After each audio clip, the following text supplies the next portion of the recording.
नमस्कार. Welcome back to Nikita's NX CAD series. चला तर आपण स्टेप बाय स्टेप कलर्सची ड्रॉइंग कशी काढली, कलर्स कसा तयार केला ते बघूया. सो आपण फर्स्ट स्केच सिलेक्ट करूया. या ड्रॉइंगसाठी आपल्याला फ्रंट प्लेन सिलेक्ट करायचा आहे. ओके करा. सो आपण रिव्हॉल्व कमांडचा वापर करून कलर्सची ड्रॉइंग काढणार आहोत, ज्यासाठी आपल्याला एक व्हर्टिकल रेफरन्स लाईन खूप इम्पॉर्टंट आहे. सो आधी ती ड्रॉ करूया. First select the me line tool select केला आणि या ठिकाणी एक लाईन ड्रॉ करून घेतली. ही आपल्याला ॲज अ रेफरन्स म्हणून यूज करायची आहे. सो पुन्हा एकदा लाईन टूल सिलेक्ट करा. या ठिकाणी मी 400 mm ची एक लाईन ड्रॉ केली. पुन्हा 100 mm ची लाईन ड्रॉ करा. 240 और 230 तुम्ही as per your choice angle करू शकतात, देऊ शकतात.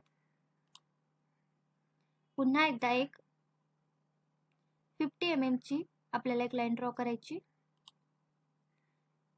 पुन्हा एकदा एक 70 और 65 mm तुम्हाला ॲज पर युअर चॉईस करू शकतात.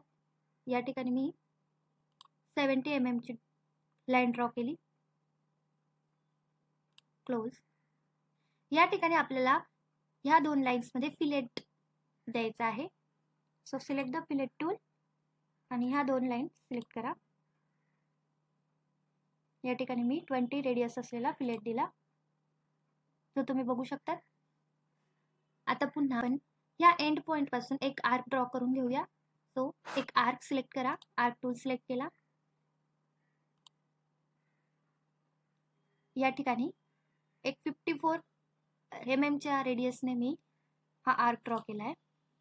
क्लोज करा. सो आता आपल्याला कलर्सचा मिडल जो राऊंड पार्ट आहे तो तयार करायचा आहे. या ठिकाणी तुम्ही आर्क टूलही यूज करू शकतात आणि स्प्लाइन टूलही यूज करू शकतात.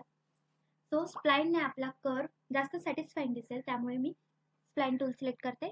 सिलेक्ट द स्प्लाइन टूल आणि ह्या एंड पॉइंट पासून सिलेक्ट करा. या ठिकाणी या पद्धतीने स्प्लाइन टूलने आपला एक प्रॉपर कर्व, एक प्रॉपर राऊंड शेप तयार झालाय. अप्लाय करा.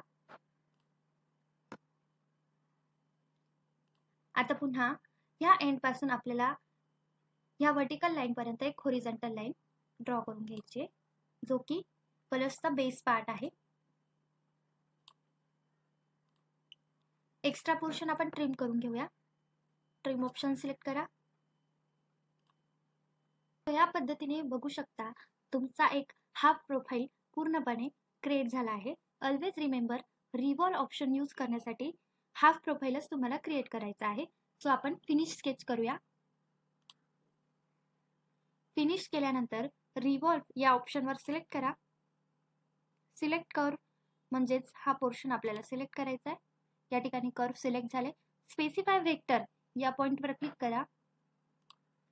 आणि जसं की मी तुम्हाला ऑलरेडी स्केच काढताना सांगितलं होतं की व्हर्टिकल लाईन आपल्याला ॲज अ रेफरन्स लाईन म्हणून घ्यायची आहे, त्यामुळे ही व्हर्टिकल लाईन सिलेक्ट करा. या पद्धतीने तुम्ही बघू शकतात कलर्सचा आकार एकदम सॅटिस्फाईंग पद्धतीने रेडी झाला आहे. अप्लाय करा. आता हा वरचा पार्ट आपला क्लोज आहे. सो आपण शेल या कमांडच्या हेल्पने हा पार्ट ओपन करून घेऊया. सिलेक्ट द शेल या पार्टवर सिलेक्ट करा आणि या पद्धतीने बघू शकतात तुम्ही. अप्लाय. आता आपण ह्या कलर्सला एक रिअलिस्टिक मध्ये कन्वर्ट करण्यासाठी एक छोटासा चेंज करणार आहोत. सो तुम्ही बघू शकता मी डिस्प्ले या ऑप्शनवर क्लिक करते. डिस्प्ले,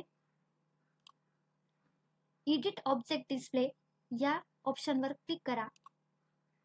सिलेक्ट ऑब्जेक्ट म्हटलंय, त्या ठिकाणी हा ऑब्जेक्ट माझा सिलेक्ट करते. ओके. कलर या ठिकाणी ग्रे कलर आहे, तिथे सिलेक्ट करा. स्ट्रॉंग ऑरेंज हा कलर मी सिलेक्ट करते.